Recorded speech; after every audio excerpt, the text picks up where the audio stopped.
Those that have kept up with me on this channel and on social media are likely well aware that I'm a big fan of classic FPSs.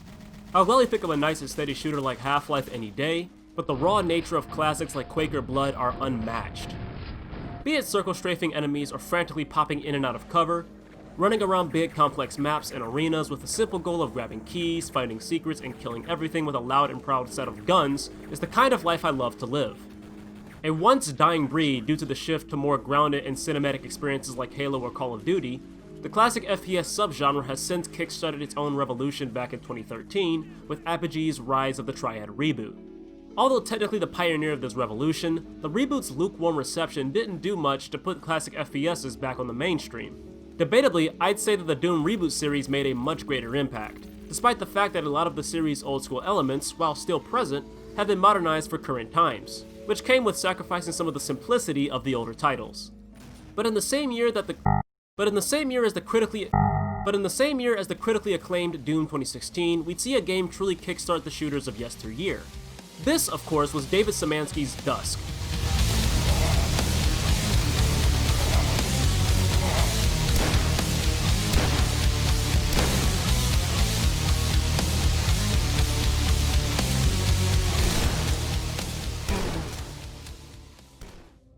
Originally conceptualized somewhere in the mid-2000s, DUSK began development in 2015. The game takes place in DUSK, Pennsylvania, where underground ruins are discovered by the government. Scientists and military personnel are deployed on these unnatural grounds immediately. After continuous exposure to the otherworldly atmosphere, nearly the entire military and research team become corrupted and begin causing havoc. Those that survived warn the government of what's gone down at the research site. The entire town is then quarantined, but that doesn't stop our main protagonist. We take the role of the Intruder, or the more popularly proclaimed Dusk Dude, a treasure hunter who's heard rumors describing big scores of loot hidden within the city. Following his nose for gold, Dusk Dude raids Dusk despite the quarantine, which doesn't seem to last long since he gets captured by the corrupted religious townspeople and gets propped up on a meat hook. Ouch. Managing to break free while hearing a mysterious voice tell his minions to kill the Intruder, Dusk Dude takes out his attackers. Dusk Dude now understands the dangers of Dusk and aims to escape the town, or at least that is the plan, right? The primary inspiration for Dusk was a combination between games like Doom, if one couldn't tell by the story alone, Quake, Stalker, and even titles like Redneck Rampage. Even with its close resemblance to shooters 20 years ago, as an experience, I can't say that I've played any game like it. Maybe other than Blood, but that game's much more satire. Despite Dusk's visual theming drastically changing from episode to episode, the game maintains this general look of everything having a neglected and unclean nature, with blood and unnerving religious themes sprinkled throughout. The color schemes and lighting often give off elegiac and uninviting vibes, complementing the sinister nature of Dusk Dude's situation. For people afraid of the unknown, I'd avoid this game, because sometimes it can get remarkably dark. David Szymanski's a guy who likes himself a good horror atmosphere, and despite being an FPS first, sometimes Dusk just wants to creep out the player. Adding to this game's hair-raising environments is the atmospheric score by popular composer Andrew Hulshult. But the soundtrack's not all doom and gloom with some moans and groans. With Andrew Hulshult behind the wheel, it's wise to expect some tunes that make you feel like you could win in a fight against planet Jupiter.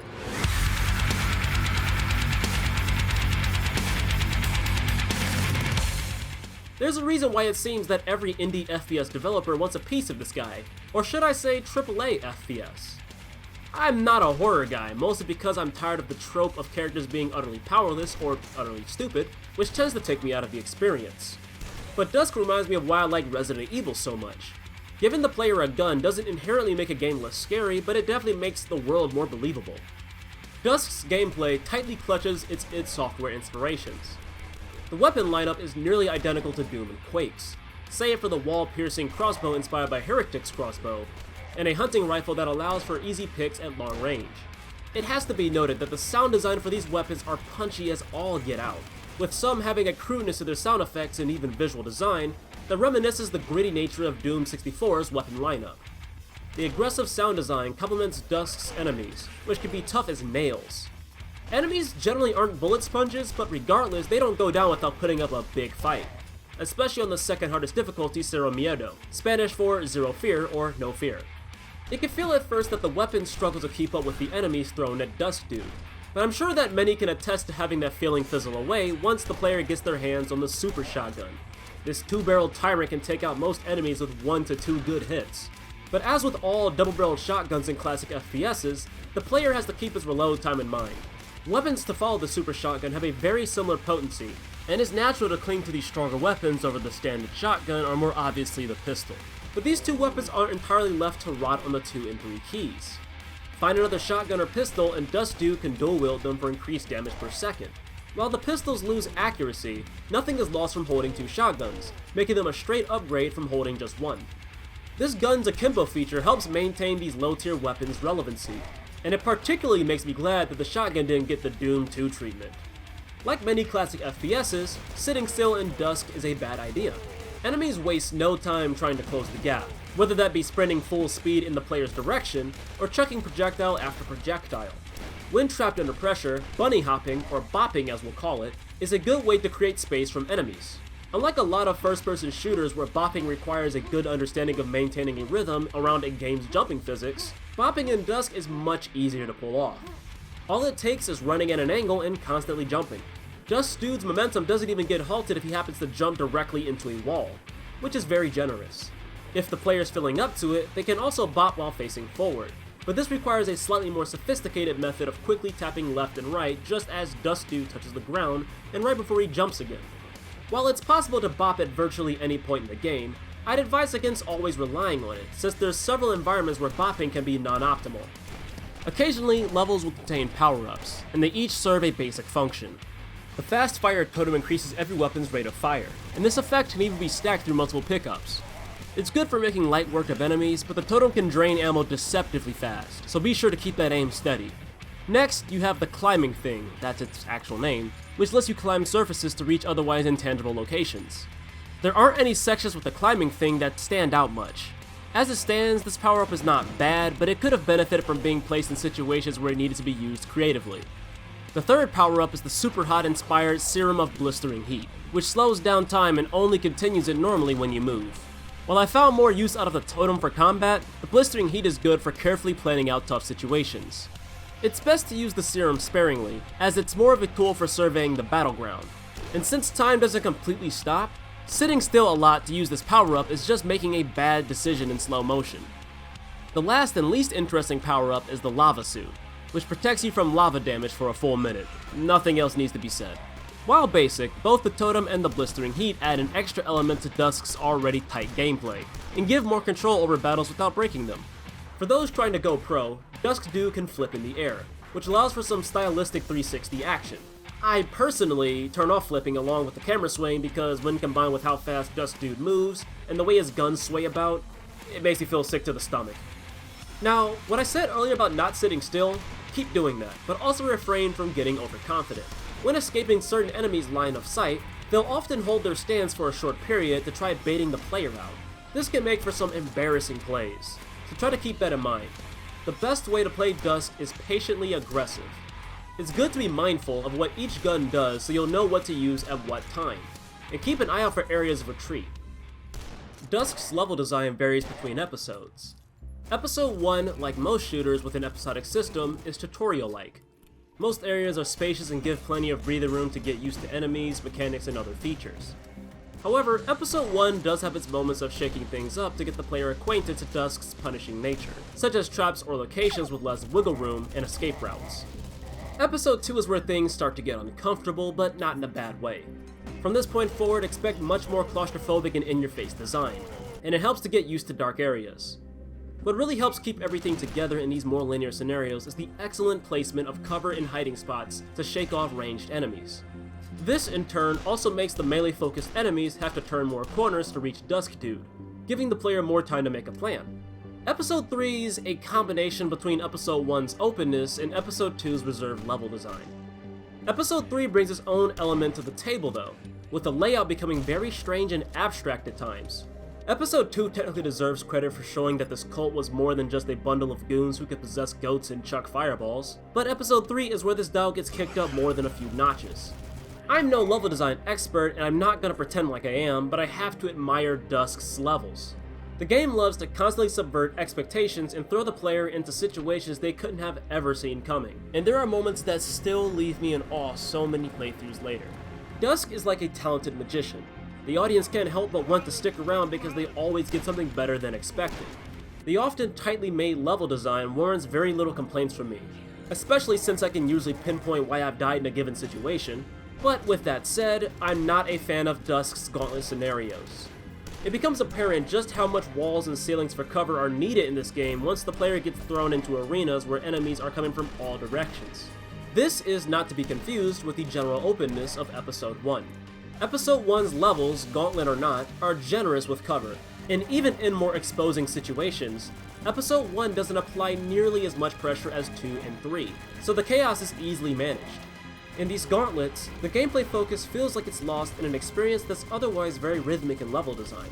I wouldn't consider this a spoiler, but the second to last level in DUSK is a gauntlet that is both the longest and hardest of the 3 episodes, and it's undoubtedly my least favorite level in the game. As for what to expect for an overall experience, DUSK's flow is easy to grip. The shotguns and the assault rifle are the cleanup weapons. They're efficient methods of getting rid of mid-tier foes, and they can hold their own against light crowds of enemies. The average classic FPS player is probably going to gravitate towards these for most of the game, because there's no reason to waste precious high-tier ammo on small groups of low to mid-tier enemies, since most of the heavy guns have small ammo pools.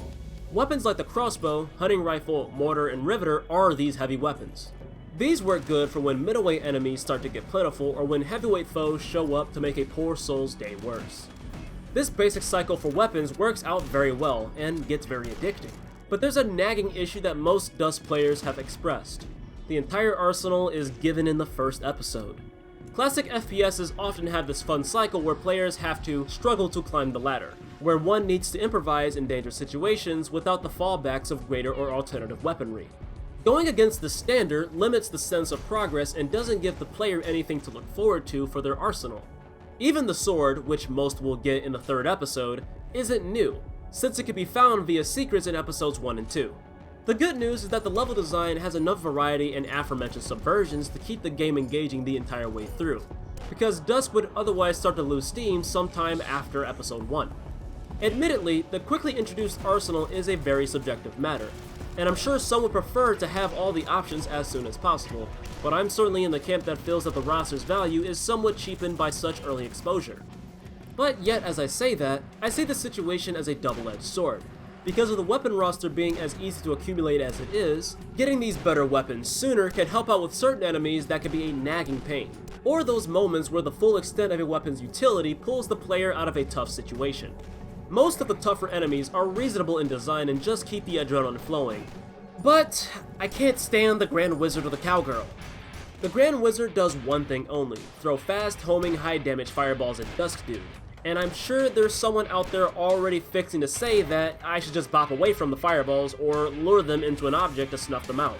And to both of those suggestions, bopping away from the fireballs is indeed an effective strategy to create distance, but the level geometry has to be considered. Most areas aren't symmetrical like the arena with the Duke brothers, which are just large Grand Wizards with a big health pool. And the game only becomes less friendly to bopping as it goes on, so this strategy has varying success. As for luring the fireballs into objects, again geometry must be considered, and these fireballs can turn almost as fast as the player can, and when combined with their speed, this can get just tedious if anything. Grand Wizards only become more frustrating when arriving in greater numbers, and overall I can't see them as anything less than a pain. The Cowgirl is a much simpler case. She constantly seeks out the player and does one thing: fire a barrage of up to 5 rockets at the player, which deal high damage along with whatever amount of splash damage follows. The persistent nature of the Cowgirl, along with her fairly big health pool, means she's big trouble, and being able to close the gap so quickly with projectiles that can finish the player in 1 to 2 shots within a 5-shot barrage warrants a game of chicken. Both of these enemies aren't so much difficult to counter, and with enough skill, I'm sure that they can be handled much faster than what I can pull off, but they tend to slow down the pace of combat, especially in more open-ended sections. Thankfully, these two aren't plentiful, so I can't say my overall enjoyment is affected, but I can't help but let out a frustrated exhale whenever one of these two take the stage. And yet there's an effective method to handling DUSK's more suffocating enemies: throwables. Throwing items in Dusk is a powerful tactic since throwables deal staggering amounts of damage. The soap bar in particular being an item that can one-shot literally anything, and I mean anything in the game. Be sure to look out for a throwable called the Crystal of Madness, which causes enemies to fight each other and ignore Dusk Dude, even if he's the only other person in the room. While it can be too time-consuming to perform under certain circumstances, using throwables can often be the power move to get rid of that one enemy that's making life hard. Speaking of making life hard, it's worth noting that the combat balancing of Dusk was approached differently in episodes 2 and 3 than how it was in episode 1. As David Szymanski said himself in the 1-year anniversary stream, so, the reason I'm playing on I Can Take It is, first of all, I haven't actually played this game in, like, months. Second of all, I'm going to be streaming and talking. Third reason is that episode 2 and 3 were actually balanced for I Can Take It. Episode 1 was balanced for CM, but... It's good to keep in mind that certain parts of the later episodes weren't betting on the players playing on the second hardest difficulty. So for complaints of mine such as the gauntlets, those playing on lower difficulties are likely to have a better time. But regardless, more fine-tuning for Cero Miedo would have been nice. So for the flow of level design, I've got to come straight with it. It's very well handled.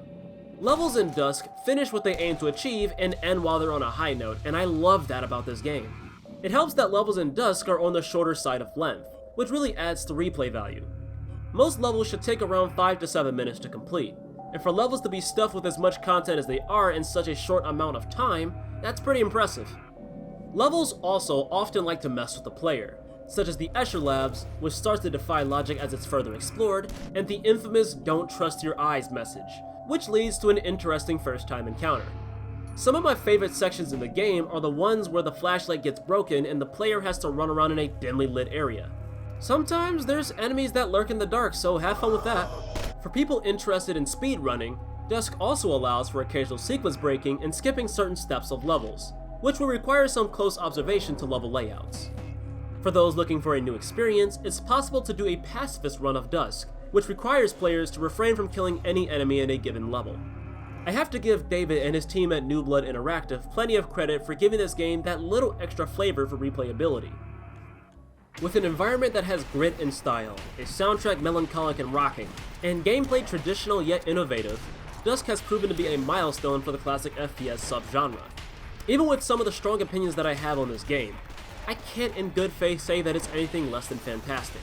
For every problem that I have, there's at least 2 or 3 things I can say that I love about it. Yet ironically, on my first and incomplete playthrough, I found this game to be unimpressive, so I'm glad to have given it a second chance. So here I stand, or sit, having completed the game yet another time, and as a former contrarian, I can say with confidence that Dusk is worthy. Hey, thanks for watching the video. If you had a good time, clicking that like button helps other people on YouTube see me, and I'd be really grateful if you'd help a brother out. If you're interested in more content from me, there's a nice and friendly subscribe button down below, and it touched my heart if you stuck around for more. Be sure to follow me on Twitter if you like updates and questionable jokes. And I've got a Discord server that I'm always checking, so it's really easy to get in contact with me over there. That's it from me. I'm RoberOnocle, and I'll see you guys next time. You all take care.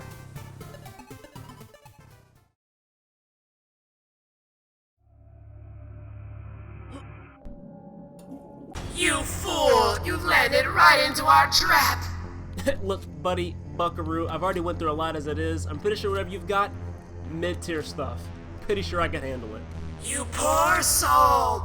You haven't even realized that you landed yourself right into the rat of your